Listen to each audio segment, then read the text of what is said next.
Beijing, South Korean President Moon Jae-in has arrived in China with 200 business people, a sign of thaw in frosty relations with its major trading partner.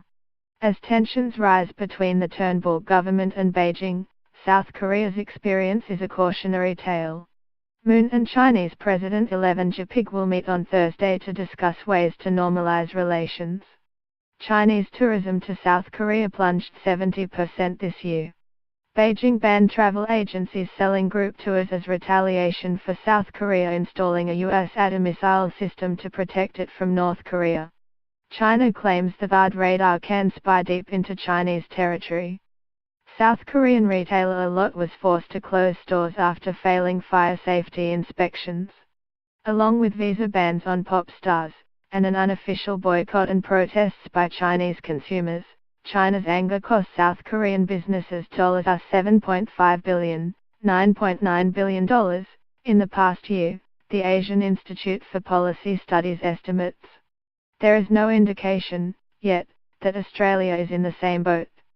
There should be no doubt, though, that Beijing's anger at the perceived anti-China statements of the Turnbull government is unlike anything directed at Australia in recent times.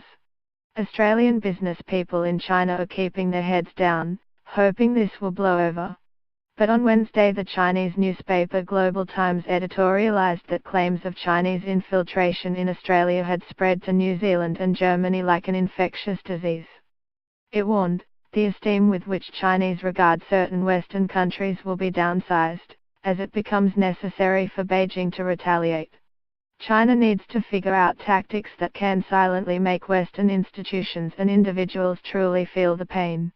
The editorial said Beijing's practice of refusing visas to pop stars could be applied to provocative Western politicians as a form of deterrence. Given the Australian leader is the only Western politician to be almost named by the Foreign Ministry on the issue, was the Global Times calling for a visa ban on Turnbull. The Chinese language editorial said passive boycotts alone won't work to stop absurd accusations. Australian businesses in China are wary of South Korean-style unofficial boycotts, and the stringent application of minor red tape, or any change in Chinese consumer sentiment towards Australia's clean and green products. There had already been much tea leaf reading on whether a temporary ban on Australian beef, later resolved by Chinese customs, was related to the new strident language out of Canberra. Trade Minister Stephen Siobo, one of the few Australian ministers to have repeatedly visited Beijing this year, instead described the ban as a labelling situation quickly resolved.